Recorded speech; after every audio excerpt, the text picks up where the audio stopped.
Formulabula. Formulabula. Formulabula. Formulabula. Je veux être calife à la place du calife. 1000 milliards de mille sabords. Je dirais même plus. Pressez ce bouton et criez dring. Je me sens bien, j'ai 50 ans, mais je me sens très bien. Ils sont fous ces romans. Il y a ceux qui écrivent l'histoire et ceux qui ont besoin de lunettes pour la lire. Formulabula, bande dessinée et plus si affinité. Bonjour à tous. Je suis très heureuse d'animer cette rencontre professionnelle autour des organisations de gestion collective des droits d'auteur et des représentants des 4 sociétés d'auteurs réunies autour de moi. Laurent Mélikian, coordinateur des actions culturelles de l'ADAGP. Alors l'ADAGP, Société des auteurs dans les arts graphiques et plastiques, et qui est aussi responsable de la commission BD, il vous en dira plus. Hervé Di Rosa, président du conseil d'administration de la DAGP, mais sinon c'est un artiste quand même prolifique et amateur de bande dessinée. Agnès Defoe, directrice juridique de la SAIF, Société des auteurs des arts visuels et de l'image fixe. Geoffroy Pelletier, directeur de la SOFIA, Société française des intérêts des auteurs de l'écrit. Et Alexis Kerzero, juriste à la SCAM, Société civile des auteurs multimédia. Alors voilà, on est quand même d'emblée directement plongé devant des structures que vous connaissez peut-être, dont vous avez entendu parler, ou peut-être que de nom. On est vraiment ici pour détailler quels sont leurs rôles, quelles sont leurs missions, et surtout les intérêts, et j'insiste là-dessus, ça va être en fait l'objet de cette rencontre, l'intérêt pour les artistes d'adhérer à des sociétés d'auteurs. Je voulais faire une transition parce que la présentation d'avant, si vous y étiez, de ce carton découvert aux puces de Norbert Moutier avec tous ses fanzines, montre aussi qu'est-ce qu'une œuvre. Une œuvre, c'est pas que je crée quelque chose. Il faut à un moment donné, pour que cette œuvre existe, qu'elle soit archivée, reconnue et qu'elle soit présente comme œuvre, nommée comme œuvre. Et c'est ce qui s'est passé avec cette histoire extraordinaire de ces fanzines retrouvées, qui n'étaient pas œuvres avant qu'on les redécouvre et que tout le travail qui va être fait par les chercheurs autour de ce carton oublié fait renaître une œuvre qui n'existait plus puisqu'elle était oubliée. Et donc les sociétés, vous savez peut-être, donc la problématique des droits d'auteur est un segment très très compliqué au niveau juridique et elle est devenue d'autant plus avec la question des diffusions de masse et d'autant plus à l'ère du numérique. Il y a les droits d'auteur que vous touchez directement quand vous passez des contrats à titre individuel avec des éditeurs, avec des diffuseurs, mais il y a aussi des droits que vous ne pouvez pas toucher directement car ceux-ci sont liés à la diffusion massive sur différents supports. Et c'est, je simplifie beaucoup, vous allez le préciser, mais c'est ce qu'on appelle les droits collectifs. Et parmi eux, les droits de la copie privée, de la reproduction, les droits de prêt en bibliothèque. Et ces droits collectifs sont collectés par les sociétés d'auteurs qui les redistribuent ensuite à leurs membres. Alors qu'est-ce qu'une société d'auteurs ? Ce sont des sociétés civiles, privées, mais non commerciales, c'est-à-dire qui n'ont pas à but de faire du profit et qui sont aussi, dans ce cas-là, contrôlées par leur budget, sont contrôlées par l'État. Donc voilà. Elles appartiennent, ces sociétés d'auteurs, à part égale, à tous les auteurs qui les composent. On va revenir plus en détail. Donc pour vous, auteurs, autrices, le premier intérêt d'adhérer à une société d'auteurs est de pouvoir toucher ces droits qui vous sont dus, mais qui vous restent inaccessibles sans cette affiliation. Mais les missions des sociétés d'auteurs ne s'arrêtent pas au reversement de ces droits. Ce sont des organismes, et j'insiste aussi là-dessus parce que c'est important de comprendre comment historiquement ces différentes sociétés se sont créées. C'est des organismes qui vont défendre les intérêts des auteurs auprès des institutions nationales, européennes et internationales.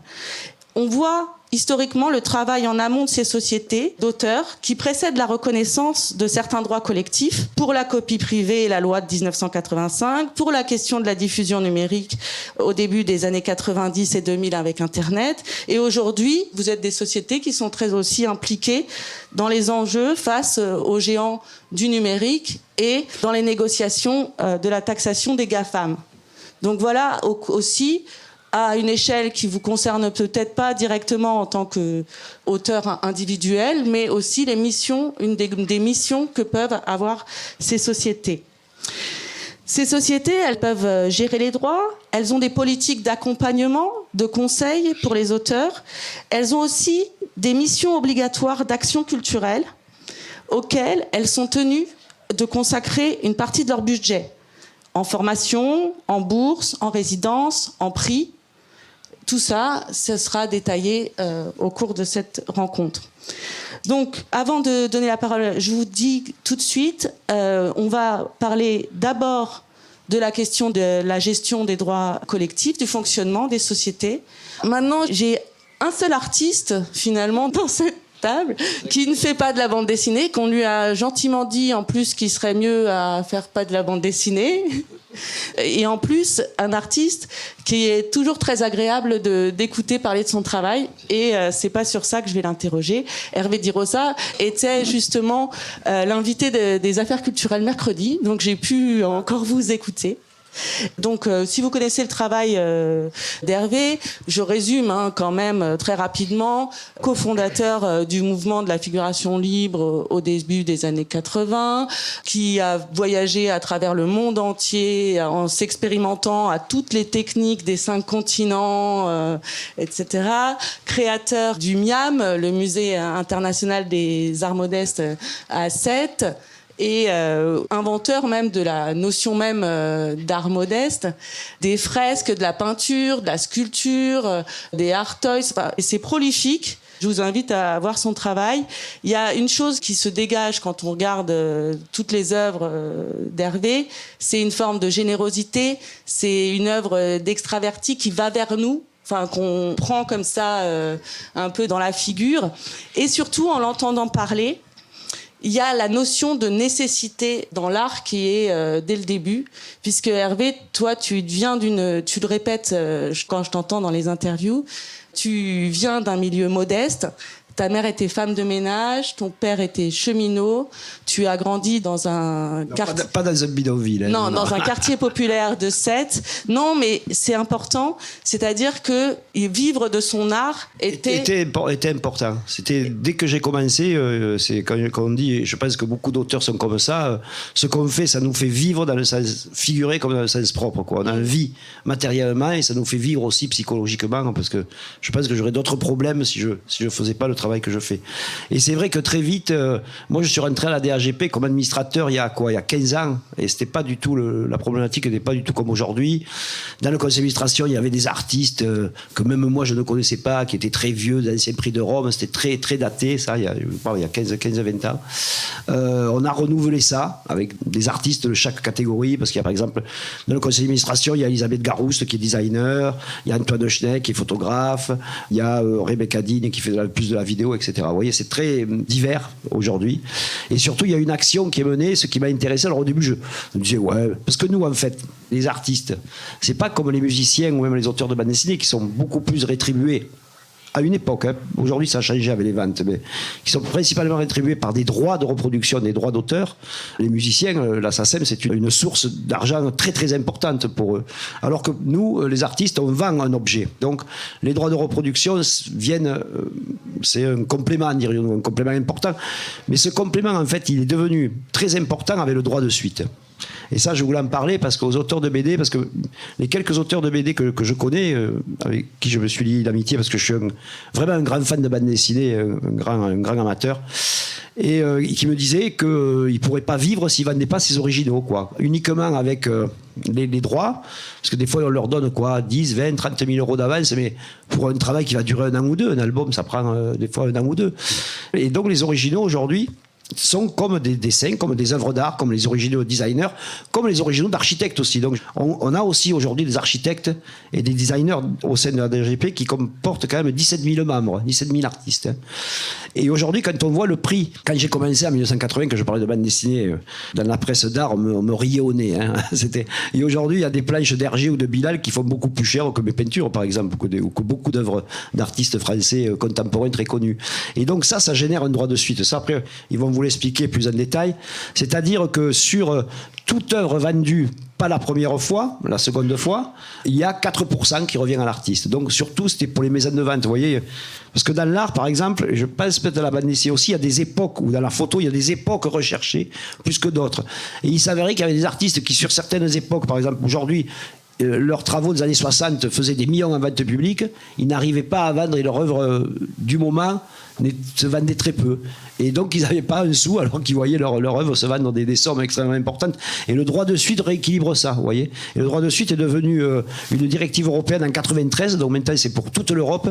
Alors c'est vrai qu'à la DAGP et avec tout le monde, on essaye d'essayer de l'implanter aux États-Unis et en Chine, ce qui serait un truc énorme. Mais déjà la CISAC, qui est une association qui réunit toutes ces associations de droits d'auteur au niveau mondial, a ouvert un bureau là-bas. Mais c'est extrêmement difficile. Aux États-Unis, avec l'histoire du copyright.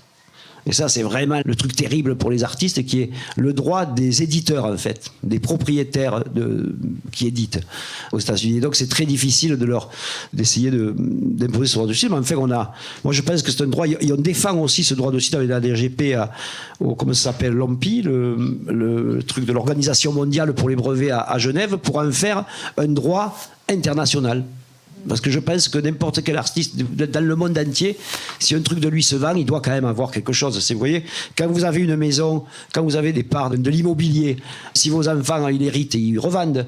Mais des artistes, il n'y avait rien du tout comme suite financière. C'est quand même les seules choses qu'on peut laisser ou sur lesquelles on peut gagner sa vie. Moi, par exemple, j'ai toujours l'exemple, je citerai toujours l'exemple de Romuald Azoumé, qui est un artiste béninois très très important, qui a eu une exposition chez Vuitton il y a 4 ou 5 ans. Il y a une dizaine d'années, ce jeune, j'ai dit ça parce qu'il est plus jeune que moi, a perdu sa femme. Il s'est retrouvé avec 2 tout petits enfants en bas âge. En plus, il habitait à Cotonou, au Bénin. Et il a été aussi assez choqué. Il n'a pas pu faire d'œuvre. Il vend très bien d'habitude. Il n'a pas pu créer pendant 2 ans. Il était vraiment dans des états. C'était très compliqué pour lui, familialement et tout ça. Et il disait toujours que heureusement qu'il avait la DAGP, avait un peu des droits de reproduction et un peu les droits de suite qui ont permis de vivre ces 1 ou 2 ans où il a été vraiment incapable de produire une pièce. Vous voyez, donc l'importance des sociétés de droits d'auteur, je le dis à ceux qui ne sont pas inscrits, je ne veux pas faire de publicité parce que ça coûte 17 €, je crois, 17,40 € l'inscription à la DAGP. Et en plus, on les avance. Et je pense que c'est très important. Et un jour aussi, je me rappelle ces aventures, moi je ne suis pas particulièrement sachant comme vous, après je vous laisserai parler parce que juridiquement j'y connais pas grand chose. Je suis allé à Bruxelles avec la directrice de la DAGP, Marianne Ferriol, parce qu'en fait, à la Commission européenne, ils ne voulaient pas croire que les sociétés de droits d'auteur représentaient les artistes. Ils pensaient que c'était un truc d'arnaque, où les artistes se faisaient arnaquer. Ça vous arrivez aussi des fois. Il y a des gens où ils essaient de faire penser que les sociétés de droits d'auteur, c'est un truc qui n'arrange ni les artistes ni personne, que c'est juste pour ponctionner une taxe nouvelle sur, soit dans les droits collectifs, sur la vente des iPads, des téléphones, etc. Comme ces histoires de téléphones aujourd'hui, ils ne veulent plus payer les droits collectifs parce que c'est des téléphones soi-disant écologiques reconditionnés. Et on a eu une grande bataille tous ensemble récemment parce qu'ils ne voulaient pas. Ils disaient oui, mais comme c'est écologique. Mais ceux qui ne savent pas, c'est que ces entreprises elles gagnent de l'argent, quoi. Donc voilà, elles gagnent de l'argent comme les autres, que ce soit qu'ils fassent des téléphones écologiques ou pas. Et un téléphone écologique, ça sert autant de nos images et de nos photos qu'un téléphone qui vaut des millions. Donc voilà, on a réussi à négocier à 40%. Enfin, ils payent une partie, ils ne payent pas tout, vous voyez. Donc la DAGP et les autres sociétés de droits d'auteur défendent chaque truc, il faut qu'on défende, vous voyez. Parce que même le droit de suite au niveau européen, c'est qu'une directive, ils peuvent à tout le moment le rouvrir et dire ah non, mais on va changer, etc. Donc il faut être super vigilant. Et on ne peut pas être vigilant, nous artistes. Mais quand on est 17 000 et qu'on a une société de droit d'auteur avec des professionnels comme ici qui y travaillent, je pense que c'est super important. Oui, alors plusieurs choses. D'abord, moi, évidemment, le droit de suite concerne des originaux. Aujourd'hui aussi, on a beaucoup d'auteurs de bande dessinée qui produisent sur numérique, donc qui ne sont plus aussi en galerie. Évidemment, les droits collectifs, ce ne sont pas que les droits de suite.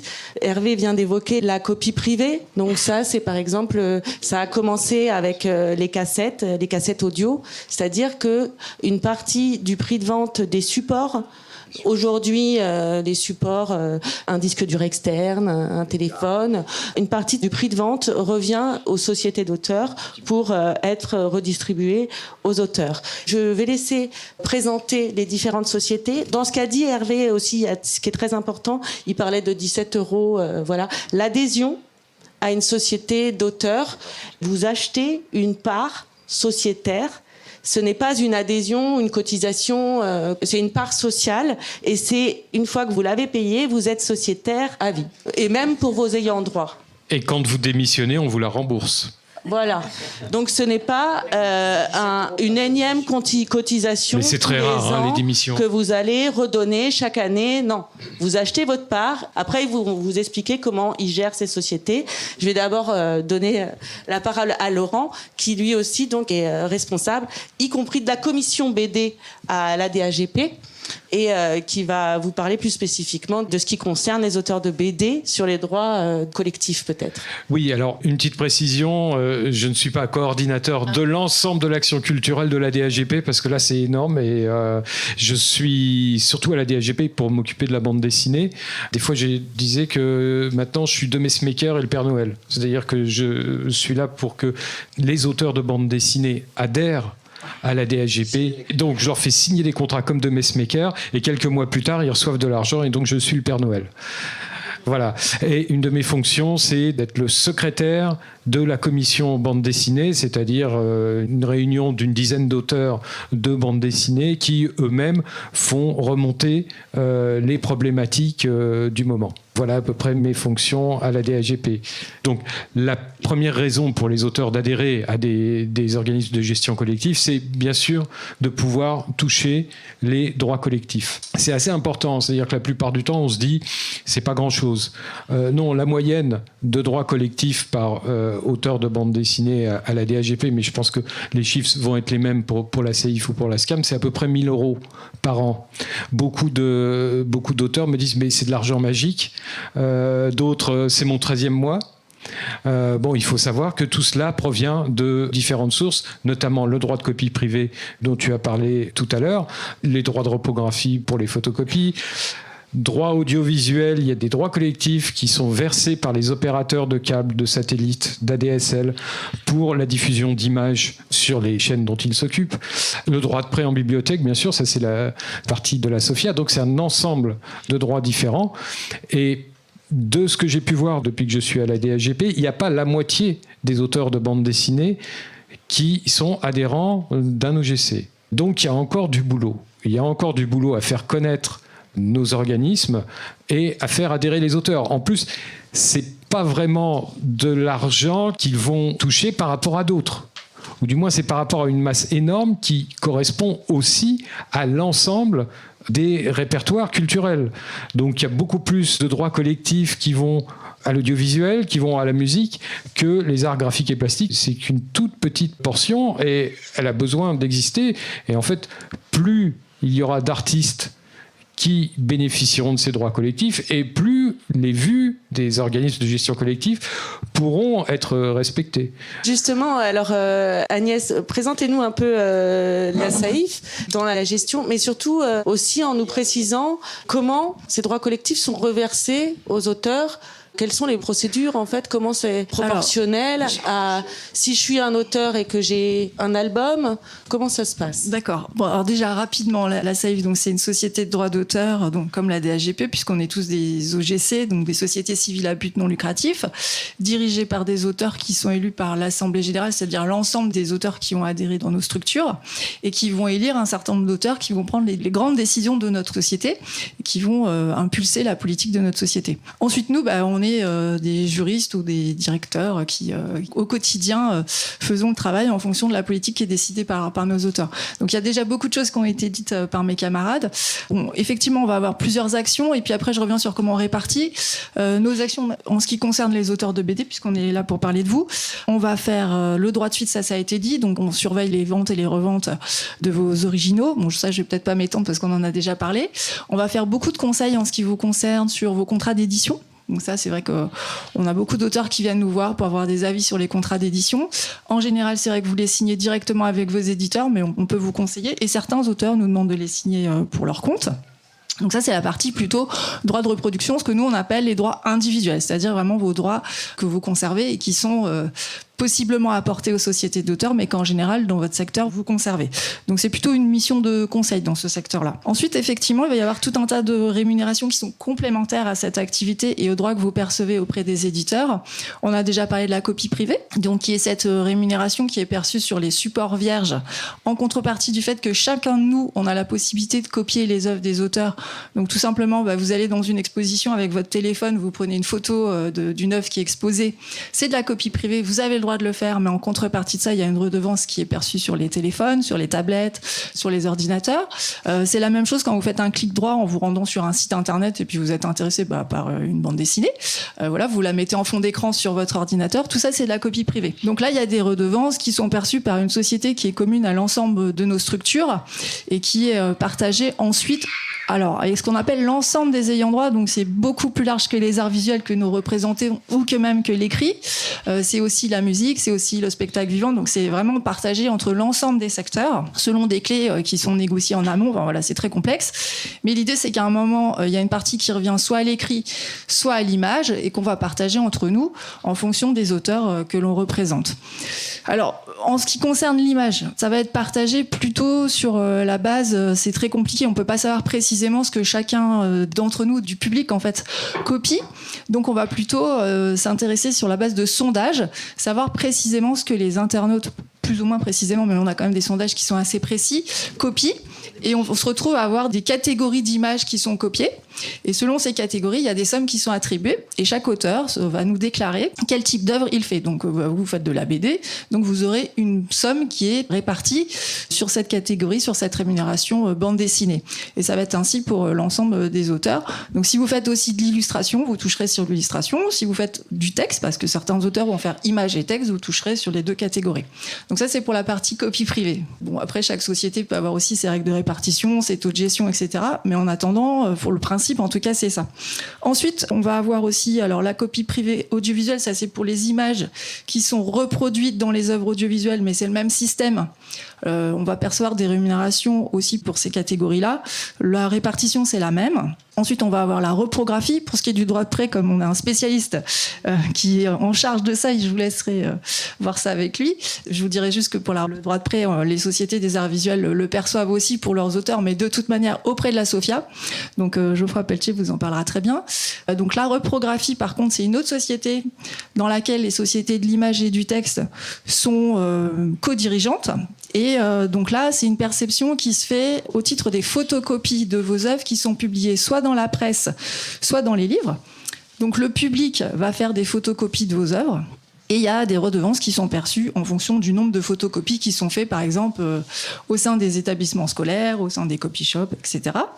La répartition, elle se fait cette fois-ci. Alors, soit ce sont les sociétés d'auteurs qui ont négocié pour votre compte l'exploitation de vos œuvres, négocié vos contrats d'édition. Donc là, nous avons l'information de là où sont reproduites vos œuvres dans la presse ou dans l'édition.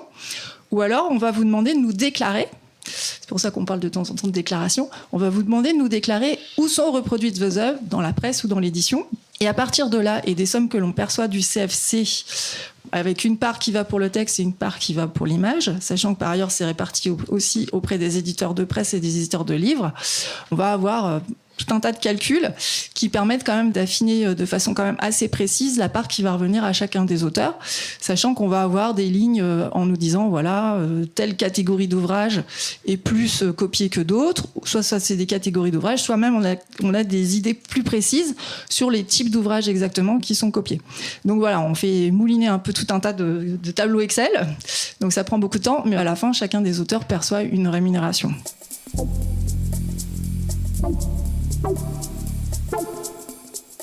Peut-être d'abord la SCAM, justement, je suis un auteur, je me suis inscrite à une société. Dans la déclaration, comment ça se passe si je veux déclarer mes œuvres? Est-ce que je dois déclarer toutes les œuvres que je produis? Comment se créent les échanges, en fait, et l'information avec une société de droit d'auteur?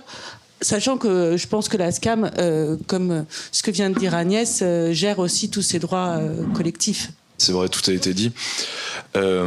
Pour déclarer, c'est très simple, il faut adhérer. Et l'adhésion est gratuite. C'est vrai qu'il y a une partie qui est prélevée et il y a des frais de fonctionnement après, mais vous n'avez rien à débourser dès lors que vous vous inscrivez. La déclaration, c'est très facile, c'est sur Internet ou via papier. Nous, je ne vais pas rentrer dans les détails après de comment ça fonctionne, mais on a des déclarations presse, édition et télévisuel.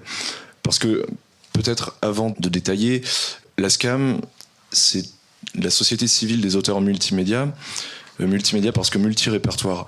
Elle rassemble les auteurs du documentaire sous toutes ses formes, et pas que les auteurs de l'écrit, de l'image. Il y a aussi les auteurs du documentaire audiovisuel, de la radio, du podcast. Et donc, on est en mesure de reverser ces droits collectifs dont Agnès a parlé, mais également lorsque vos illustrations, vos photographies, vos planches sont diffusées à la télévision. Donc, il y a plusieurs bulletins. En fait, vous les remplissez, vous nous déclarez vos œuvres, et nous, on vous reverse les droits afférents après, en fonction de nos contrats généraux et des forfaits attribués pour les droits collectifs. Laurent parlait de Père Noël, mais quels sont les délais pour recevoir ces droits collectifs quand on s'inscrit dans une société ? Alors, il y a des règles légales. Déjà, ça, c'est une première chose. Donc, les sommes qu'on a perçues en année N, on doit les répartir au plus tard 9 mois après, donc au 30 septembre maximum. Donc ça, c'est un délai légal qui vient de la directive européenne sur les sociétés de gestion collective. Donc déjà ça. Après, la difficulté, c'est qu'il faut quand même percevoir les sommes parce que c'est pas si simple que ça. Donc on a un petit travail et souvent un petit décalage quand même entre aller chercher les sommes, toutes les déclarations que vous nous communiquez, faire tous les traitements et ensuite reverser. Donc ça demande quand même un petit peu de travail.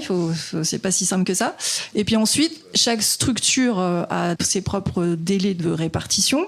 Si je parle pour la CEF, nous on fait des répartitions. En ce qui concerne les droits collectifs, c'est 2 fois par an. Donc là, on va en faire une avant le 30 septembre pour respecter ce délai pour les sommes qu'on a perçues en fin d'année de l'année dernière. Et sinon, on est réparti en décembre.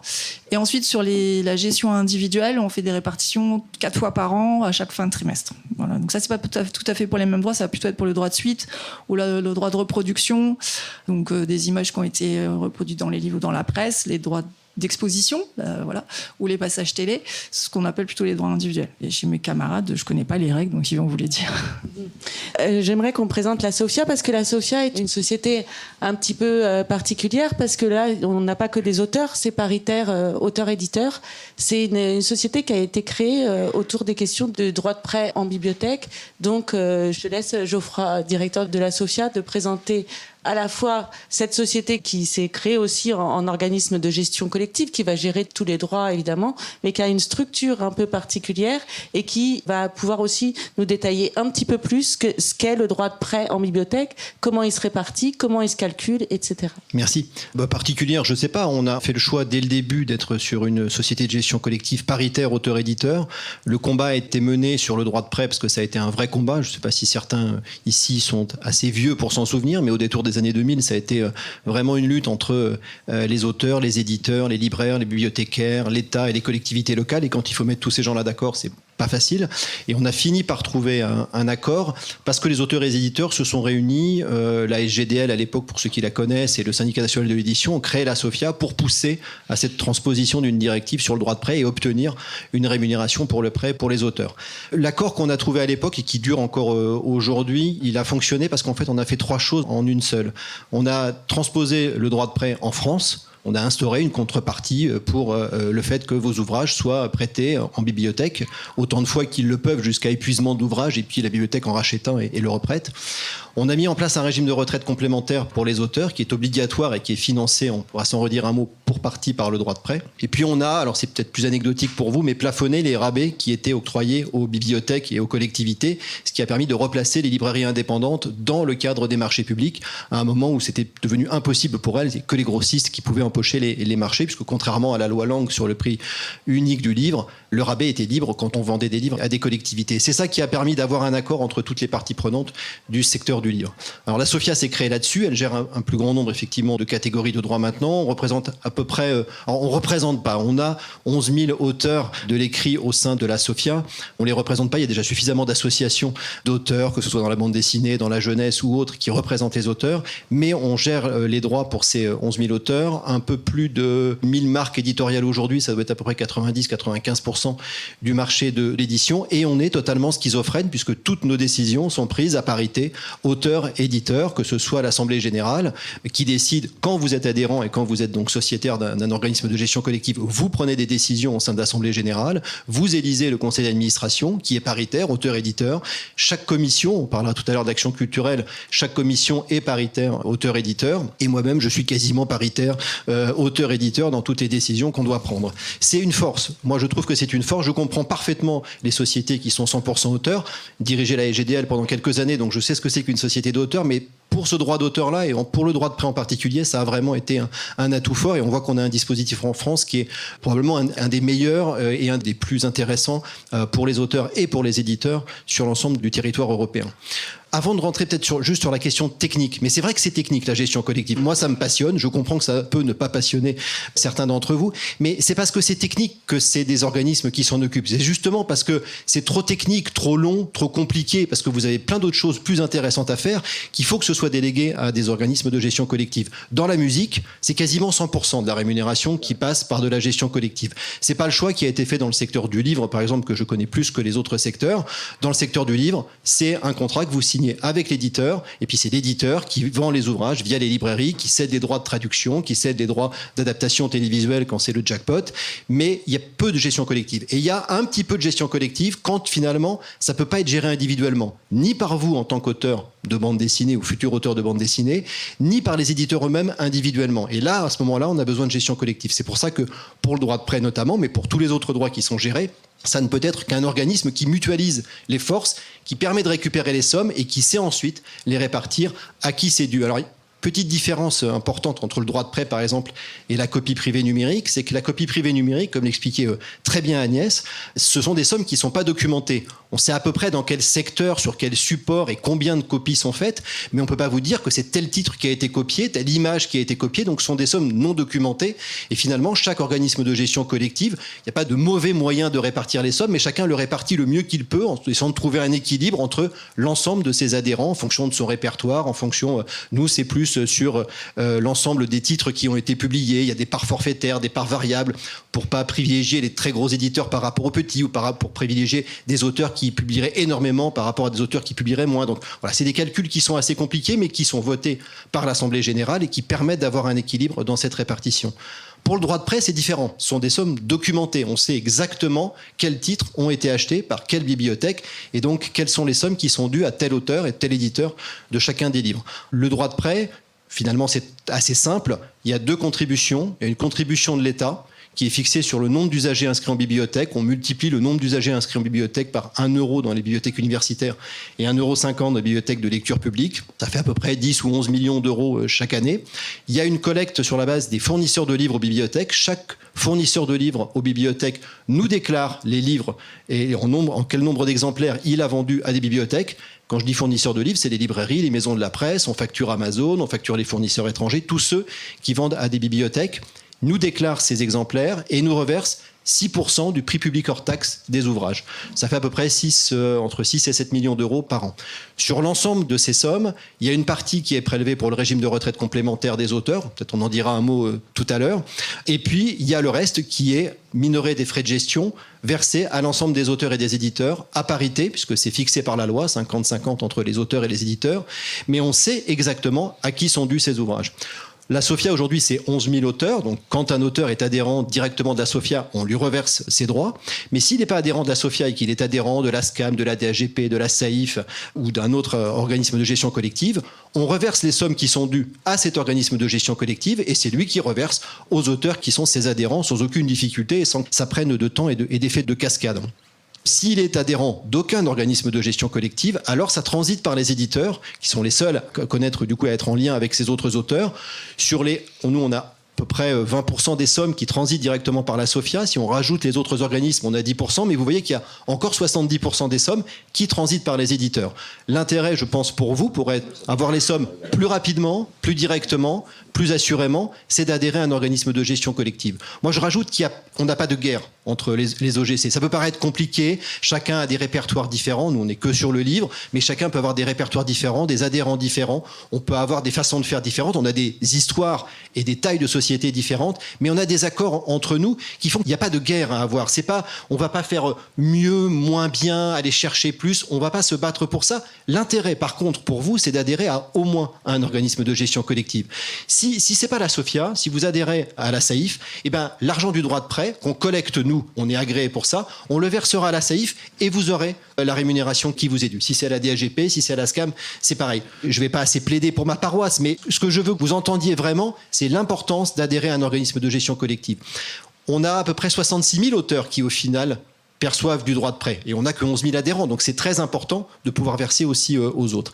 C'est différent pour la copie privée numérique. Pour la copie privée numérique, c'est uniquement si vous êtes adhérent d'un organisme de gestion collective que vous allez percevoir cette copie privée, parce que ce sont des sommes non documentées. Ça ne transite jamais par les éditeurs ou par d'autres diffuseurs. Si vous n'êtes pas adhérent d'un organisme de gestion collective, eh ben vous ne touchez pas la copie privée numérique. Or, on se bat tous pour augmenter la part que représente le texte et l'image sur la copie privée. Vous parliez tout à l'heure des appareils reconditionnés, ça a été une bataille de fou. On n'a pas complètement gagné, on a fait une décote, maintenant sur le dos une mission de l'Inspection Générale des Finances de Bercy, et je peux vous dire qu'il y a des choses plus drôles que d'avoir une mission de l'Inspection Générale des Finances de Bercy sur le dos. On va devoir changer un certain nombre de règles probablement, on a une commission copie privée qui est très compliquée à discuter et à négocier, mais on y arrive et on a de plus en plus des sommes qui sont importantes pour le texte et pour l'image, en proportion. Et pourquoi ? Parce qu'on a très peu de streaming, nous.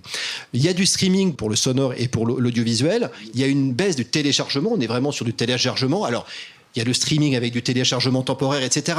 Je ne rentre pas dans ce détail-là. Mais globalement, la part du texte et de l'image, qui reste modeste par rapport aux autres répertoires, augmente. Donc vous avez tout intérêt à vous intéresser à cette question de la copie privée, non pas pour rentrer dans le détail technique, mais parce que ces sommes vous sont dues. Il suffit d'adhérer. C'est gratuit, c'est remboursé, c'est intégré dans les premiers droits. Ça coûte rien. C'est pour jusqu'à votre mort et même après 70 ans pour vos ayants droit. C'est franchement quelque chose qui permet, dans tous les secteurs, y compris maintenant dans le livre depuis une vingtaine d'années, de percevoir des sommes qui vous sont dues et qui sinon vont avoir du mal à vous parvenir. La gestion collective, c'est de permettre aussi d'avoir une petite somme ici. Alors ça va être 25 €, hein, c'est en dessous du seuil, on ne vous le verse pas. 30 € ici, ah ben c'est en dessous du seuil. 15 € là. Ça. Vous avez des petites sommes qui vous sont dues. C'est toutes ces sommes que la gestion collective récupère et peut vous verser. C'est tout ça l'intérêt de ce qu'on fait. Sans vous, on n'existerait pas. Donc merci de faire tout ce que vous faites. Mais ce qu'on fait, on le fait vraiment pour que vous puissiez ensuite en bénéficier.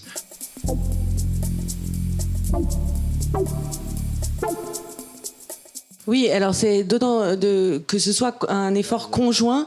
Je voudrais aussi parler des œuvres traduites à l'étranger, de comment les organismes de gestion collective peuvent gérer aussi au niveau international. Je voudrais aussi parler des traducteurs qui, eux aussi, ont droit à ces droits collectifs à hauteur de 50%, il me semble. Enfin, ça, je ne veux pas parler à la place, mais voilà, la gestion collective des droits, c'est aussi gérer, essayer d'avoir un œil au niveau international de ce qui se passe de vos œuvres quand elles sont traduites à l'étranger. Laurent, voudrais-tu Nous travaillons tous avec des sociétés sœurs à l'étranger. Il y en a une cinquantaine à la DAGP, donc qui vont aussi chercher les droits collectifs pour vos œuvres qui ont été traduites ou même qui n'ont pas été traduites. Hein, mais le territoire francophone ne s'arrête pas dans le monde, il ne s'arrête pas qu'aux frontières de la France. Et donc, cela permet de continuer à ramener des droits collectifs chez vous. Bon, il y a parfois un livre qu'on voit traduit en 20 langues. C'est relativement courant en bande dessinée et ça l'est de plus en plus avec le roman graphique, puisque les éditeurs arrivent à s'appuyer sur des réseaux assez importants à travers l'Europe et à travers le monde. Donc là aussi, il y a un intérêt. Juste pour compléter, effectivement, dans le secteur des arts visuels, il y a un très très gros réseau de ce qu'on appelle nos sociétés sœurs. Donc en fait, les sociétés sœurs, ce sont des sociétés comme nous, qui existent dans chacun des pays. Alors en Europe, elles ont exactement le même statut juridique, puisque j'ai dit tout à l'heure qu'il y avait une directive sur la gestion collective, donc elles fonctionnent exactement comme nous. Par contre, en fait, la petite nuance, c'est qu'il n'y a pas tout à fait les mêmes droits. Alors c'est à peu près harmonisé au niveau européen, mais pas tout à fait. Ils n'existent pas partout dans tous les pays. Donc par exemple, en Allemagne, il y a beaucoup de droits collectifs, mais il y a d'autres pays où il y en a très peu. Enfin voilà, donc il y a quand même des nuances sur les droits eux-mêmes et sur les rémunérations à percevoir. Mais dans le secteur des arts visuels, c'est un peu moins vrai dans d'autres secteurs. En tout cas, dans notre secteur à nous, il y a vraiment ce qu'on appelle nos sociétés sœurs, donc nos homologues, qui vont vous représenter dans leur pays pour percevoir le droit de suite quand il existe, les droits collectifs quand ils existent aussi, et puis les droits de reproduction, les passages télé, enfin tout ce que j'ai dit tout à l'heure, en fait, ils vont faire la même chose. Et les sommes, en fait, vont transiter par nous. Parce qu'en fait, l'idée, c'est qu'au lieu que vous soyez obligé de contacter toutes les sociétés qui existent dans le monde entier, donc alors il n'y en a pas dans les 271 pays. En tout cas, dans les arts visuels, on est sur une soixantaine, je pense, vraiment efficiente. Et il y en a de plus en plus. Voilà, en Afrique, ça commence à se développer, etc. Donc voilà. Juste compléter un tout petit peu sur la partie droit de prêt. Le droit de prêt est maintenant implanté dans pratiquement tous les pays européens. Je crois qu'il y a encore une exception ou deux. Donc effectivement, on a des accords de réciprocité. Les ouvrages étrangers qui sont achetés par nos bibliothèques, on reverse une partie pour l'auteur d'origine du texte à ces sociétés sœurs qui reversent à leurs auteurs correspondants. Et nous, on récupère les droits pour les livres français qui sont achetés par ces bibliothèques et on reverse à nos auteurs et à nos éditeurs français. Ce que vous disiez sur les 50%, je pense que c'est par rapport au droit de prêt, parce qu'en fait, sur la répartition du droit de prêt, on a un système, alors les systèmes peuvent être différents, mais au final, on a des sommes à répartir dans chacun des pays. Nous, l'option qu'on a choisie en France, pour éviter de faire une prime aux auteurs de best-sellers qui sont souvent achetés en bibliothèque et souvent le plus emprunté, c'est que c'est un droit de prêt en fait qui n'est pas calculé sur le nombre de prêts, mais sur le nombre d'exemplaires achetés par les bibliothèques. Ça veut dire que si votre livre est acheté par une bibliothèque, eh bien, vous touchez, que le livre soit prêté 10 fois, 50 fois, 100 fois, même s'il n'est pas prêté du tout, ça ne change rien. C'est un droit de prêter qui a été acquis par la bibliothèque. Et donc, à partir du moment où votre livre est acheté, vous avez droit à du droit de prêt. Et plus il y a d'exemplaires qui sont achetés par les bibliothèques, et plus vous avez droit de prêt. Mais peu importe le nombre de prêts. Et dans la rémunération qui est faite, c'est partagé à 50-50 entre l'éditeur et les 50% auteurs. Quand il s'agit d'ouvrages étrangers traduits, eh bien, c'est la moitié qui va au traducteur, 50% pour le traducteur et 50% pour l'auteur d'origine du livre traduit. Excusez-moi, j'avais une question. Vous avez beaucoup de scénaristes de bande dessinée, parce que je me demandais, les scénaristes de bande dessinée, à part les contrats avec les éditeurs, est-ce qu'ils peuvent aussi s'inscrire à la SOFIA ? Tous les auteurs de l'écrit, tous les scénaristes de bande dessinée doivent s'inscrire à un organisme de gestion collective. Mais oui, mais parce qu'on considère qu'un scénariste participe à l'image. Voilà. Et vice-versa aussi. Un dessinateur participe à une participation aussi à la partie parce qu'en fait, il faut adhérer à une des sociétés parce que les frontières sont très minces. Par exemple, entre un vidéaste qui est à la DAGP en tant qu'artiste contemporain et un vidéaste qui est chez vous, je vois pas la différence. Mais encore une fois, pardon, juste sur cette question-là, je pense que tous les auteurs peuvent adhérer quasiment dans l'OGC qu'ils souhaitent. Et scénaristes BD comme les illustrateurs BD, les auteurs d'albums jeunesse comme les illustrateurs d'albums jeunesse, il y a pas de c'est des auteurs de l'écrit, donc tous du livre, ils peuvent adhérer à n'importe quel organisme de gestion. Nous, on est spécialisés dans le livre, mais tous, vous pouvez accueillir des auteurs de l'écrit, ça il n'y a pas de problème. Surtout, on a des accords entre nous, c'est-à-dire que si un auteur est dans 2 organismes de gestion collective parce que son histoire fait qu'à un moment donné, il a adhéré dans tel organisme pour tel droit, et puis il se trouve qu'il voudrait aussi être géré dans tel autre, et puis ou alors on le défend mieux sur tel point, et puis dans l'autre, il se sent plus représenté.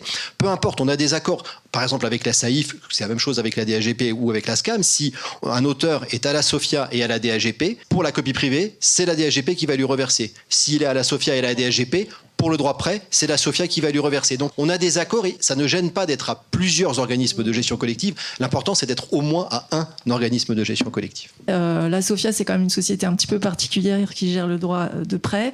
En ce qui concerne la DAGP, la CEF et la SCAM, pour ce qui est de l'image, vous devez choisir entre nos 3 sociétés. Voilà, comme ça, c'est très clair. Au moins, il faut le dire. Vous êtes obligé de choisir. Voilà, non, mais vous devez choisir. Après, vous choisirez comme vous avez envie, etc. Mais c'est un choix personnel. Mais comme nous gérons, alors, je mets à part un peu la SCAM parce que, comme ça vous a expliqué par Alexis, c'est multi-répertoire. Donc, ils ont aussi le documentaire, le texte, les journalistes, etc. Pour ce qui concerne les 2 sociétés des arts visuels purs, nous, il faut vraiment choisir. Et voilà, en fait, il y a quand même un dispositif légal, c'est qu'on ne va pas revendiquer le même droit pour les mêmes auteurs. Donc l'auteur doit choisir. Après, par contre, vous allez pouvoir choisir le type de droit que vous apportez, etc., dans chacune des sociétés. Mais voilà, il y a quand même un choix à faire. Par contre, effectivement, si vous faites à la fois de la bande dessinée, vous pouvez venir dans une société de l'image. Si vous êtes aussi scénariste de BD, vous pouvez soit venir dans les sociétés de l'image parce qu'on prend et les scénaristes et ceux qui font des dessins, pardon. Ou alors, le scénariste peut aussi aller à la SCAM ou voir à la Sophia, je le mets un peu à part quand même. Voilà. Et puis après, si vous faites... Oui, ils peuvent aussi, mais par rapport à la... Non, pas pour les droits collectifs, Geoffroy, c'est juste... Mais ça sera pas tout à fait les mêmes droits qui sont gérés. Ça, je te laisse expliquer après si tu veux. Parce que nous, on a les droits individuels et tout ça. Donc, c'est pour ça que je mets un peu... Bon, bref, ça va devenir très compliqué. Excusez-nous, c'est très, très, très technique, en fait, à un moment.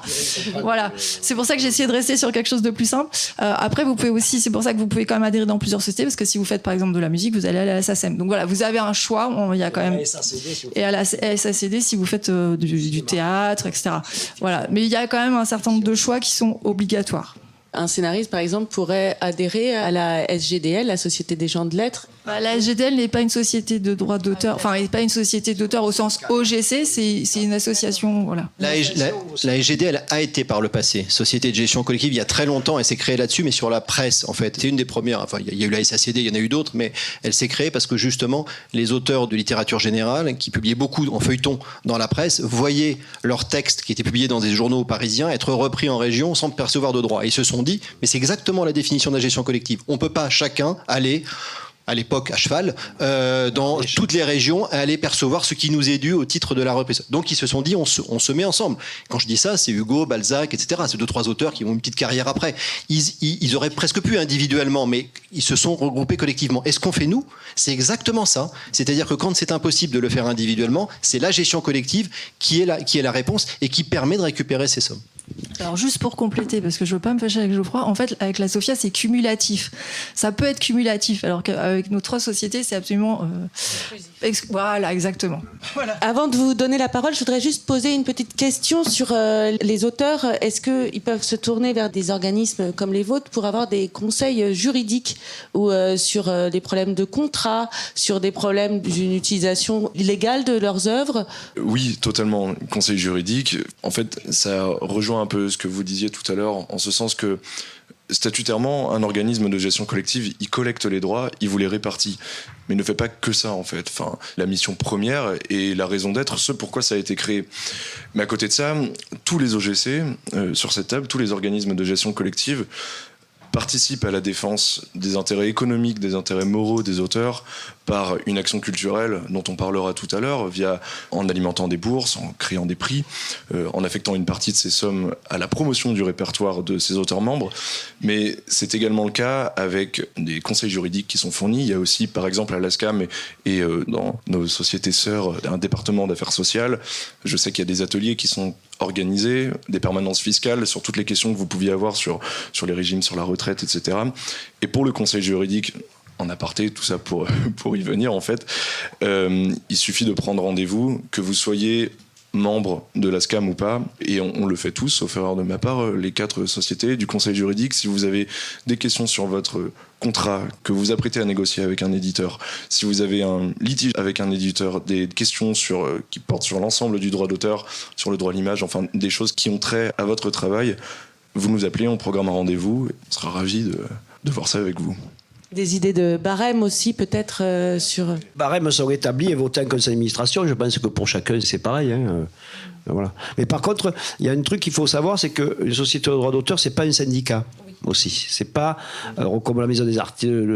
Voilà, ça il faut des fois le dire parce que des fois les artistes, moi qui me demandent des trucs qui sont plus bon, par exemple la DAGP, comme vous autres, pendant le Covid, on a eu une action aussi, on a réussi à donner de l'argent pour aider des artistes, etc. Avec le ministère de la Culture, on a dégagé certaines sommes, mais c'était des trucs exceptionnels. On n'est pas un syndicat qui vont aider les artistes qui n'y arrivent pas. Vous voyez, c'est pas dans ce but. Par contre, là ils vont parler d'un truc très intéressant grâce aux droits collectifs, parce que dans les droits collectifs qu'on reçoit, on est obligé de les dépenser pas en droit d'auteur, mais en action culturelle. Et comme ces droits collectifs augmentent d'année en année, puis d'autres qui s'agrègent, en fait, on commence au début. Il y a 10 ans, en fait, on donnait une bourse, il y avait 2-3 trucs, mais aujourd'hui, il y en a. Hier, on a fait le conseil d'administration de la DAGP, mais on donne, je sais pas, il y en a combien? Il y en a 100 ou 150 bourses, aides. Non, mais c'est des choses qu'on répartit, hein, pour des festivals de photos, pour des artistes, enfin, plein, il va vous en parler. Et pour la BD, il y a plusieurs prix, plusieurs bourses pour la bande dessinée que nous donnons, et aussi, vous voyez, dans tout. Voilà, mais ça, c'est parce qu'on a une obligation. Ça, c'est un peu difficile à comprendre. Moi, j'ai mis longtemps à le comprendre. Sur le conseil juste dont vous parliez, après ça dépend aussi des secteurs. Il y a des histoires différentes selon les secteurs culturels où les organismes de gestion collective ont joué, parce qu'ils sont plus anciens, dès le début, un rôle de représentation sociale pour obtenir des droits nouveaux, la sécurité sociale des auteurs, la retraite des auteurs, etc. Dans certains cas, ce sont des organismes de gestion collective parce qu'ils étaient importants et ils existaient déjà. Dans d'autres secteurs, par exemple comme le livre, c'est plutôt des associations ou des syndicats plus ou moins anciens qui ont joué ce rôle-là. Donc aujourd'hui, on retrouve un peu quand même cette différence. La SOFIA, elle peut renseigner juridiquement, mais elle ne représentera pas au niveau social les auteurs. Il y a des associations d'auteurs qui font ce travail-là. Pour la BD, il y a le Snack BD. Plus récemment, il y a la Ligue, il y a la SGDL, il y a la TLF pour les traducteurs, il y a la Charte pour les auteurs jeunesse. Il y a dans le secteur du livre déjà beaucoup d'associations. Et les auteurs, quand ils adhèrent à une association dans le secteur du livre, c'est pour qu'ils les représentent et qu'ils défendent leurs droits. Le système social qui défend. Quand on adhère à la SOFIA, c'est pas forcément pour ça, c'est pour percevoir des droits. Quand on adhère à un organisme de gestion collective, c'est principalement pour percevoir ses droits. Donc on peut pas non plus, faut pas mélanger. On peut jouer un petit peu, on peut conseiller, on peut aider. On a nous un rôle parce qu'on finance le régime de retraite complémentaire, donc on s'intéresse un peu à la question. Et s'il y a une réforme des retraites comme elle s'annonce, on va être très présent dessus. Mais faut pas mélanger le rôle des associations et des syndicats et des organismes de gestion collective. Des fois c'est les deux, mais c'est parce que l'histoire de ce secteur a fait qu'ils ont pris à un moment donné ce rôle-là.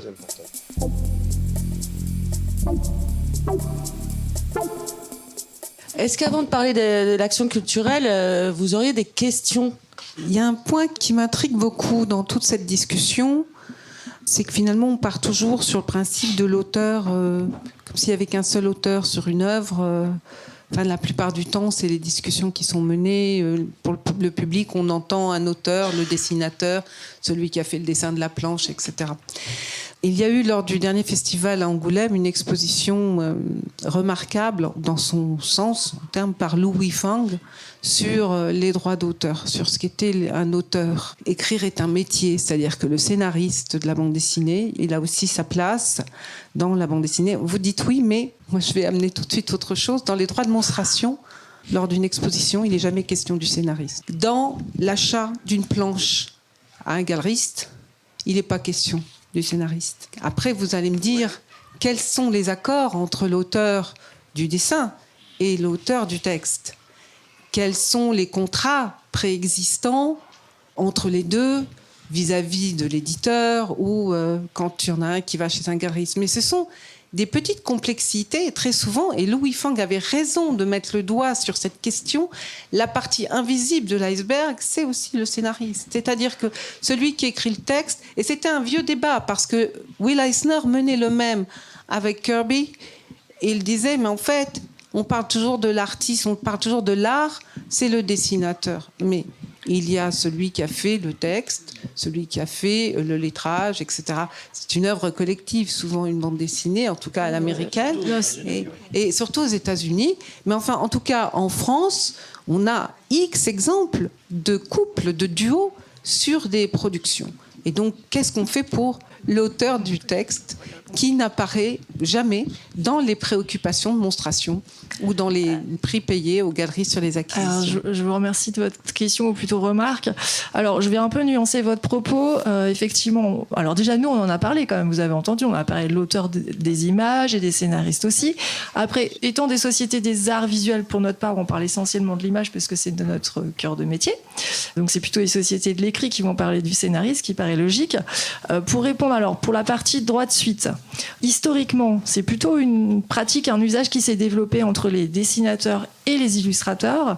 Moi, c'est une question que je me suis posée dès que je suis arrivée dans une société d'auteurs des arts visuels, où je me suis dit, effectivement, pour un juriste, effectivement, une planche de bande dessinée, c'est ce qu'on appelle une œuvre de collaboration.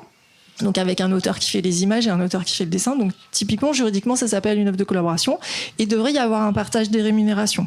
Là-dessus, vous avez tout à fait raison. Après, les usages, et ça, ce sont plutôt les auteurs eux-mêmes, donc auteurs au sens large pour moi, de bande dessinée. On inclut parfois aussi le coloriste, qui trouve des accords entre eux. Et il a depuis très longtemps, mais ça n'empêche pas que parfois les scénaristes touchent aussi du droit de suite, les usages font qu'en général, le scénariste laisse le droit de suite au dessinateur parce qu'il estime qu'il a quand même passé moins de temps à travailler. Ce sont les propos des auteurs eux-mêmes. Après, si dans la salle, il y en a d'autres qui sont pas d'accord avec moi, je l'entends tout à fait. Mais moi, j'ai posé la question à beaucoup des auteurs avec lesquels je travaille qui m'ont dit non, mais nous, on estime que c'est normal, c'est le dessinateur qui doit percevoir le droit de suite parce que voilà, c'est comme ça, c'est lui quand même qui a planché pendant des heures et des heures et des heures, voire des jours et des mois sur la planche. Voilà. Donc, ce qui n'empêche que certains scénaristes peuvent toucher aussi du droit de suite. Sur le droit de présentation publique, c'est vrai que c'est un peu pareil, mais c'est pas pour autant que les usages peuvent changer et qu'on peut tout à fait percevoir des rémunérations pour les deux auteurs s'ils le souhaitent.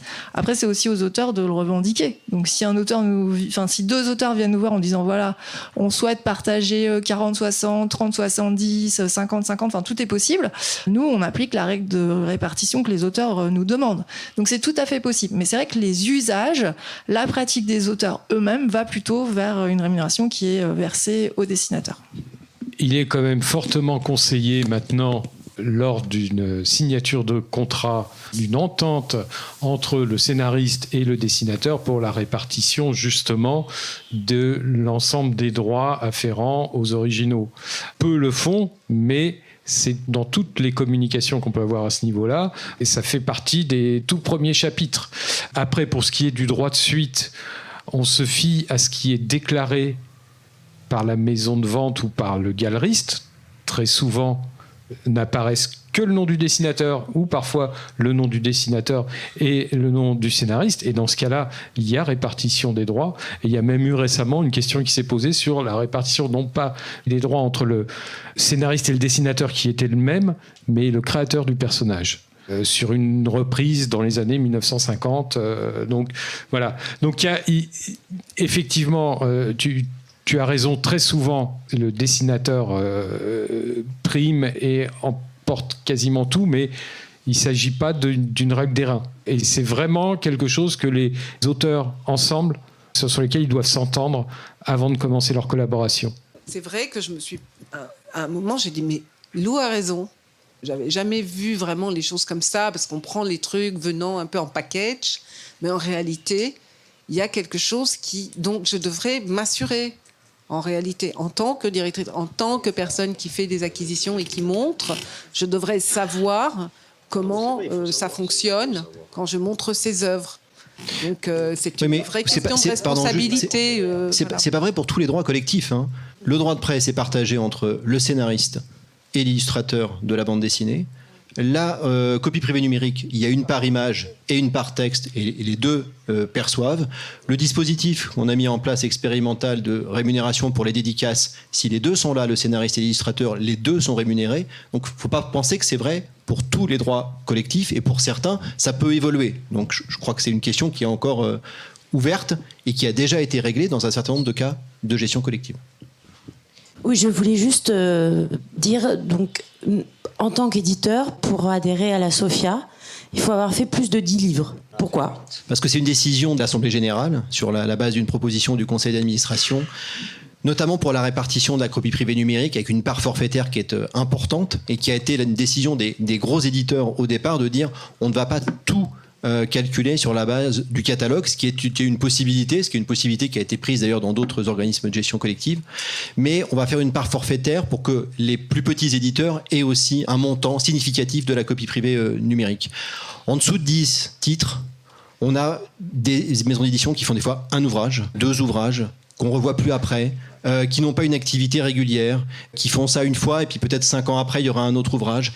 Il a été décidé que 10 titres étaient un niveau acceptable de signification d'une activité réelle, d'un début de catalogue. 10 titres, c'est pas quand même énorme, à partir duquel on peut adhérer et du coup percevoir une part de copie privée numérique. En dessous, l'équilibre qu'on a essayé de trouver, il est plus tout à fait juste. Et je trouve même, moi, à titre personnel, que 10 titres, on est même un peu bas.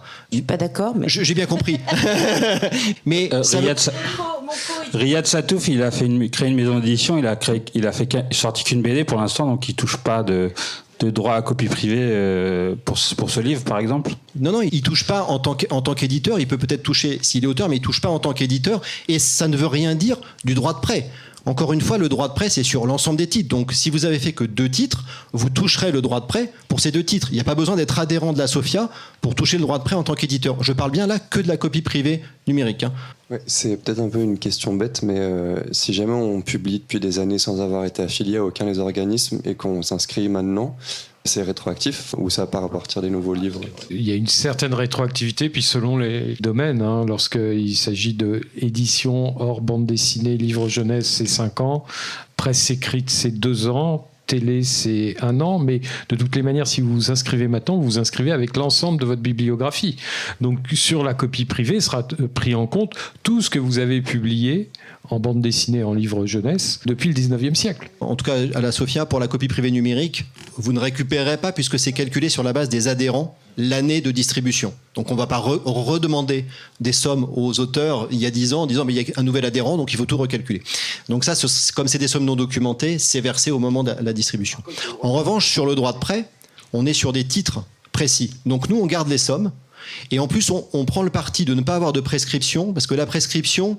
En tout cas, on a fait cette analyse que la prescription, elle joue à partir du moment où l'auteur a connaissance de ces droits-là. Or, s'il n'est pas adhérent et si l'éditeur ne lui a pas reversé, il n'a pas connaissance donc le délai ne devrait pas courir. Donc nous, on garde les sommes. Si vous venez vous inscrire aujourd'hui, vous avez 15 ans de droit de prêt. Si vous avez publié depuis 15 ans, je suis pas sûr, mais si vous avez publié depuis 15 ans, et que les bibliothèques ont acheté des exemplaires depuis 15 ans, alors on vous versera à ce moment-là l'intégralité de ce qui était dû. Pour le coup, c'est pas rétroactif, ça s'applique pas à rebours, c'est simplement que les sommes à ce moment-là ont été calculées sur la base de sommes documentées, donc de titres qu'on connaissait. Je voulais poser une autre question. Est-ce que dans vos sociétés, vous acceptez les auteurs d'œuvres qui ne sont publiées que de façon numérique? Par exemple, mettons que j'ai publié un webtoon, il a été diffusé sur une plateforme, peut être effectivement aussi téléchargé, reproduit, copié. Alors justement, oui, le webtoon, c'est une grosse question. Les œuvres numériques, à partir du moment où elles sont dotées d'un EAN, elles ont été enregistrées à la BN, elles sont admises comme un livre. Le webtoon pose différents problèmes. Effectivement, il serait logique que le webtoon puisse être pris en compte dans le droit de copie privée. Mais le fonctionnement est quand même très différent. Sur une célèbre plateforme coréenne, il n'y a pas de EAN. Donc leur publication en ligne n'est pas référencée. L'autre problème, c'est qu'un livre, il existe quasiment pour toujours.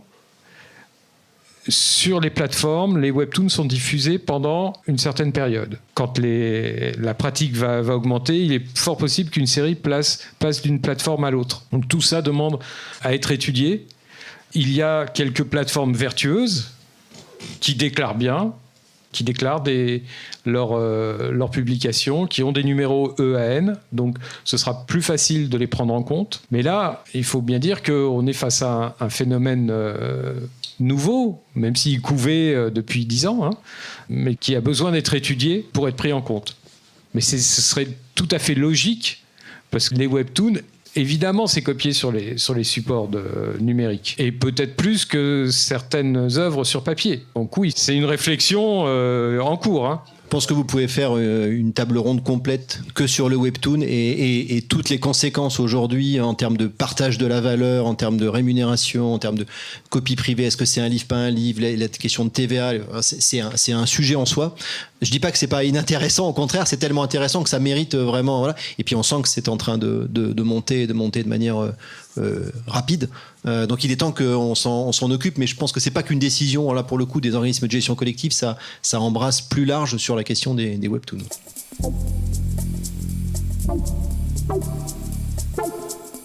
Il y a un dossier dont on voulait parler concernant les droits collectifs qui est quand même très important. C'est arrivé un petit peu via notre commission BD, mais petit à petit, on s'est rendu compte que dans les contrats d'édition, il y avait une clause, dans les contrats d'édition du Syndicat national de l'édition, il y avait une clause où l'éditeur s'institue en tant qu'intermédiaire avec les OGC. Et que l'éditeur dit qu'il percevra pour le compte de l'auteur les droits collectifs. Alors c'est une clause souvent assez longue qui apparaît parfois en 4e ou en 5e position sur un contrat d'édition. Donc là-dessus, on s'est concerté et la semaine dernière, une lettre a été adressée au SNE via le Conseil permanent des écrivains, donc qui est une fédération à laquelle presque l'ensemble de nos organismes, donc sauf la SOFIA, siègent. Et donc, on a fait parvenir un courrier pour demander à ce que cette clause soit pas supprimée, mais changée, modifiée. Et en tout cas, on vous conseille à vous, lorsque vous voyez une clause pareille sur vos contrats, de contacter votre OGC, ou en tout cas de bien signaler que vous êtes adhérent d'une OGC et que cette clause, elle est bizarre, elle peut représenter un risque, puisque ça veut dire que c'est votre éditeur qui voudrait percevoir ses droits. Vous ne savez pas quand il vous les reversera, puisqu'il n'y a pas de date dans la clause. Donc voilà, prenez-le bien en compte lorsque vous regardez vos contrats. En fait, le plus simple, alors nous, effectivement, on a travaillé tous ensemble pour faire modifier cette clause dans les contrats types de l'ensemble des éditeurs qui sont affiliés au SNE. Jusqu'à maintenant, et on vous le conseille encore, c'est de toute manière, c'est de rayer la clause et d'indiquer que vous êtes membre d'une OGC, donc en précisant dans laquelle vous êtes membre. Voilà, déjà, c'est assez simple. Mais dans l'idéal, ça serait parfait quand même que notre proposition de clause soit reprise in extenso directement dans les nouveaux contrats des éditeurs. Mais ça va prendre un petit peu de temps. Oui, on peut comprendre l'intérêt aussi d'un OGC de servir de tiers. En fait, si l'éditeur doit vous reverser vos droits, on se retrouve encore quand même dans un rapport d'employeur-employé. Quand vous adhérez à un OGC, vous donnez à un tiers la gestion de ses droits, ce qui est toujours quand même une indépendance importante. J'aimerais juste qu'on présente quelque chose d'assez important qui sont les politiques d'action culturelle, parce que toutes les sociétés vont financer des prix, vont financer des bourses, vont financer des résidences, vont financer des formations, un certain nombre de projets que vous pouvez présenter, et j'aimerais quand même qu'elles les présentent rapidement, et ensuite on revient aux questions, et si vous avez encore des questions, on pourra autour d'un verre les poser. Ils sont là pour ça, ils ont leur bulletin d'adhésion sur eux. Non, je plaisante. Allez-y. Donc, peut-être présenter un peu des différentes politiques d'action culturelle. Alors, si on fait la liste, on risque d'y passer un certain temps. L'action culturelle, ça permet d'attribuer des prix. Chez nous, c'est le prix Révélation qui est donné à Quai des Bulles. Ça permet d'attribuer des bourses. On a des bourses de résidence avec la Villa Médicis et la Cité de la bande dessinée. Et ça permet bien sûr d'aider des manifestations comme Formula Bula. On en aide plus de 25, je crois, dans le domaine de la bande dessinée, festival, de tout type de festival. C'est cet ensemble. Et puis ça permet également aussi de proposer des actions d'information, de formation.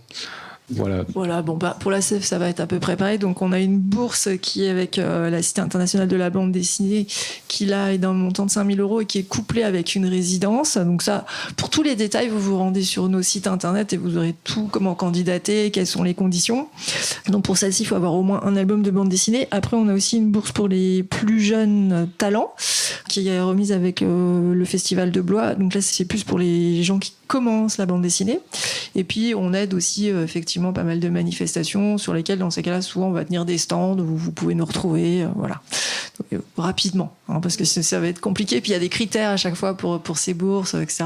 Donc, rendez-vous sur nos sites, voilà, et vous avez tous les critères, comment candidater, les délais, etc. Alors, nous, pas de prix, pas de bourse et pas de résidence. On attribue Action culturelle à un peu plus de 350 projets sur le livre chaque année, essentiellement des festivals et des salons littéraires.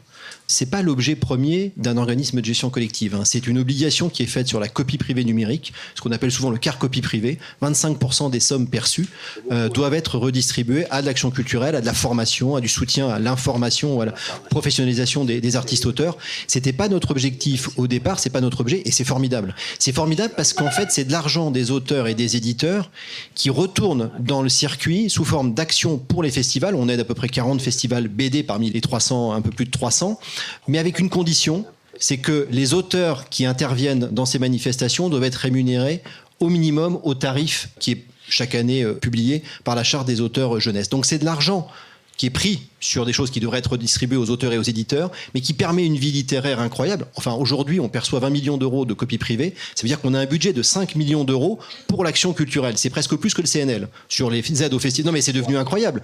Donc, on aide tous les tout type de festivals, des festivals de tous les secteurs, des petits, des grands, des en création, des qui se créent la première année. Et ça permet d'aider vraiment la vie littéraire, et ça redevient de l'argent pour les auteurs, puisque ça se transforme à 70%, 80% en rémunération pour les auteurs. Donc c'est un principe qui nous a été imposé à tous, mais qui est vraiment formidable. Et c'est avec ça qu'on a pu financer cette année, à titre expérimental, le principe de rémunération des auteurs et des autrices en dédicace BD. Alors pour l'instant, c'est 10 festivals, dont Formula Bula. Il y a des petits bulletins, non pas d'inscription, mais d'explication de comment le dispositif fonctionne. Vous pourrez y revenir maintenant ou pendant qu'on prend un verre, si vous voulez. C'est assez simple et ça permet à un nombre relativement important, on est autour de, je pense, une estimation d'à peu près 2000 auteurs, sur l'ensemble de ces 10 festivals, d'être enfin rémunérés pour une activité pour laquelle ils étaient quasiment les seuls en France à ne pas être rémunérés. Ceux qui participaient à des tables rondes, qui participaient à une rencontre avec une école, étaient rémunérés. Et puis quand on passait un quart d'heure, 20 minutes, à dédicacer un ouvrage avec quelqu'un qui venait acheter sa bande dessinée, qui repartait avec un objet inédit, avec une rencontre particulière pour lui, et bien cet auteur-là, cette autrice-là, n'était pas rémunérée, et je trouve que c'était pas normal. Je sais bien qu'il y a d'autres sujets que les dédicaces dans les festivals, et que les festivals, ça n'est surtout pas que de la dédicace. Mais pour autant, c'est quand même parce qu'il y a des auteurs de bande dessinée que les gens vont dans ces festivals aussi. Il y a les très belles expositions, il y a des très belles rencontres, mais c'est aussi parce qu'il y a des auteurs en dédicace. Et c'était pas normal qu'ils ne le soient pas. Alors c'est expérimental, c'est 10 festivals cette année, ce sera 35 ou 40 l'année prochaine, et puis on fera un bilan, on verra ce qui s'est passé. Ça marche plutôt bien, on a créé une plateforme pour pouvoir le faire, avec les festivals, les éditeurs et les auteurs qui sont concernés. On a déjà plus de 850 auteurs qui nous ont été déclarés. Il y en a déjà 500 qui ont validé toutes les informations et qui ont été rémunérés. J'invite les auteurs, s'il y en a parmi vous qui ont dédicacé sur l'ensemble de ces festivals qui sont déjà déroulés et qui n'ont pas reçu le message, ça peut être un spam, ça peut être un mauvais mail, ça peut être... Voilà. Si vous avez dédicacé, vous devez être rémunéré, donc faites-nous signe et on récupérera les informations pour le faire. Mais c'est vraiment important, et ensuite ça va s'irriguer. Là, ce qu'on avait fait il y a quelques années à la Sophia et qui a été repris par le Centre national du livre et par les autres organismes de gestion collective, c'est d'imposer cette rémunération minimum. Il y a encore pas si longtemps, les auteurs qui intervenaient n'étaient pas rémunérés en festival. Maintenant, c'est une pratique qui pratiquement ne pose plus de questions. Peut-être que dans quelques temps, la pratique de la dédicace d'un auteur rémunéré ne posera plus non plus de questions. Je pense qu'on aura gagné une vraie bataille sur ce plan-là. C'est comme aussi on se bat pour le droit d'exposition, c'est-à-dire que aussi dans un musée, dans une galerie, tout le monde est payé quand il y a une exposition, sauf l'artiste, quoi. Parce qu'on vous dit, ah oui, mais vous allez vendre vos peintures, etc. Comme votre bataille là, c'est une bataille aussi qu'on mène et qu'on est en train de gagner, où chaque auteur, ce sera une somme pas très importante, mais chaque artiste qui exposera quelque part, il aura droit à une... Et ce sera à peu près comme le droit collectif, peut-être, ça reviendra à ça. En fait, ça va être un revenu supplémentaire pour les artistes. Parce que je trouvais ça injuste qu'il y a il y a plein de domaines où tous les gens sont payés, sauf nous, quoi. Là, c'est vrai, les festivals de BD, tout le monde était payé, tous les stands, etc., sauf les types qui venaient toute la journée faire des dessins sur des albums. Moi, j'y allais en tant que fan, et je trouvais c'était terrible, hein. Ils étaient attachés à leur table, là, comme ça. Je trouvais ça toujours terrible, et gracieusement. Presque attachés, parce qu'il y en avait qui avaient des fils gigantesques, ils ne pouvaient pas partir. Donc, c'est bravo, en tout cas, bravo pour ça. Alexis, il y a une politique aussi. Quelles sont les missions de la SCAM en matière de politique culturelle? Et puis aussi, vous avez des répertoires très divers. Vous n'avez pas que des auteurs de BD. Quand, vous pas de bourse, mais sur des projets qu'on présente, est-ce que les projets qu'on présente sont traités en même temps que les autres artistes? Quels sont les critères, etc. Pour les auteurs et les autrices de bande dessinée, ce qu'il faut retenir en termes de prix, parce que je ne vais pas faire la liste, on en a énormément du fait du répertoire multiple et pas que écrit illustration, c'est le prix du récit dessiné qui récompense des auteurs et des autrices, que vous soyez membre ou pas de la SCAM, et la bourse Brouillon d'un rêve qui est attribuée, ça pour tous les répertoires, et également pour les auteurs et les autrices de bande dessinée à hauteur de entre 2 et 6 000 euros pour mener un projet. Et alors après, en termes de critères, on va pas tous les détailler parce que il y en a énormément, mais en tout cas toutes les informations sont disponibles sur le site internet. Et petite précision quand même, les jurys sont des auteurs et des autrices membres de la SCAM, sont eux qui statuent sur les lauréats et les attributions. Je peux raconter une anecdote marrante sur le prix du récit dessiné de l'année dernière. Donc les 2 lauréats étaient adhérents de la DAGP et en revanche l'auteur qui les recevait, Serra, lui qui est bien sûr adhérent de la SCAM, lui avait été lauréat d'un prix de la DAGP.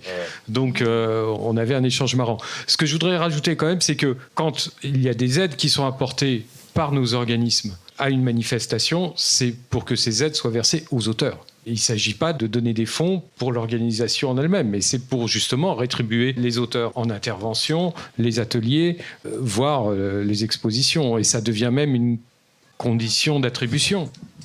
Oui, chez nous, c'est une condition. En tout cas, il faut que les auteurs soient rémunérés pour qu'on attribue les aides. Oui, chez tous maintenant, effectivement. Non, nous on s'est aperçu. Nuit Blanche, c'est dans l'art contemporain, hein, c'est pas dans la bande dessinée. Les Nuits Blanches à qui ont donné des ronds, ils payaient jamais leur auteur, ils voulaient jamais payer des droits, donc ils n'ont plus rien. Voilà, à partir de cette année. C'est un exemple. Ouais, bon, je vous propose encore quelques petites questions et puis ensuite je vous laisserai quand même discuter, il commence à faire chaud. Ma question concerne l'auto-édition. Est-ce que quand on s'auto-édite, tout ce qui a été dit ici rentre en compte parce qu'en plus d'être auteur et dessinateur, on est éditeur? La loi sur le droit de prêt ne vise que les ouvrages qui ont fait l'objet d'un contrat d'édition. En revanche, vous pouvez adhérer à la SOFIA si vous avez un contrat d'édition, mais déclarer l'ensemble de vos titres, y compris en auto-édition. Et du coup, c'est ça qui rentre dans le périmètre et dans le répertoire pour le calcul de la copie privée numérique, puisqu'encore une fois, elle n'est pas documentée. Mais sur le droit de prêt, c'est uniquement les ouvrages qui ont fait l'objet d'un contrat d'édition. C'est ce qui est dans la loi, en tout cas jusqu'aujourd'hui. Vous pouvez vendre un livre à une bibliothèque qui peut le prêter, sauf qu'il n'y aura pas en plus de droit de prêt. Oui, bien sûr. Le plus important étant quand même, il me semble, de déclarer vos publications à l'ABN et d'avoir un EAN. C'est déjà ce qui permet d'identifier le livre. C'est vrai qu'il y a peut-être quelque chose qu'on n'a pas dit, qui est un peu à la source quand même, c'est comment on adhère. On a quand même des critères pour que vous puissiez rejoindre nos structures. Donc ça a été dit un peu pour la SOFIA, mais pas nécessairement pour nous. Donc nous, on va dans le secteur de l'image, donc les arts visuels au sens large, on va vérifier que vous êtes bien auteur ou autrice, parce que j'ai bien noté qu'Alexis visait bien le féminin, contrairement à moi, donc je vais m'appliquer. Donc on va vérifier que vous êtes bien auteur dans notre secteur. Et ensuite, on va vérifier que vous aviez des exploitations, puisque nous, on gère du droit d'auteur. Donc, si vous faites des œuvres qui restent dans... J'aurais pas dit garage, mais qui restent chez vous et qui ne rencontrent donc pas un public, vous pourrez pas adhérer dans une société d'auteurs. Il faut absolument, voilà, à peu près, il y a des critères qui sont assez bas, hein, mais il faut avoir été soit publié, soit exposé, voilà, il faut quelques exploitations et nous fournir la preuve que vous avez ces exploitations, ou alors nous envoyer un justificatif que vous êtes à l'URSSAF parce qu'il y a déjà eu une vérification par ailleurs, enfin voilà. Mais donc il y a un petit critère quand même de vérification, effectivement, puisque notre rôle, c'est quand même que de percevoir je dis que, c'est quand notre rôle, c'est de percevoir et de répartir des droits d'auteur. Donc il faut qu'on vérifie que vous soyez bien auteur dans notre secteur. Pas mal de dossiers en attente, justement, de gens qui nous ont envoyé des dossiers, mais qui ne sont pas encore publiés. Donc on parle d'adhésion prématurée, mais on les garde au frigo, hein, quand même. Oui, bonjour. J'ai une question sur les droits d'adaptation audiovisuelle. J'aimerais bien savoir comment est-ce que les sociétés de gestion, justement, traitent ce dossier-là, en fait, traitent cette question. En tout cas, pour les auteurs, on est un peu coincé, disons, par les éditeurs sur cette question-là, et on considère qu'ils ont vraiment une énorme marge de manœuvre et une énorme part, en fait, de récupération, et les auteurs sont un peu à la traîne là-dessus. Alors, je vous remercie, messieurs. Je vois bien que vous n'êtes pas précipités sur le micro, mais je vais vous répondre.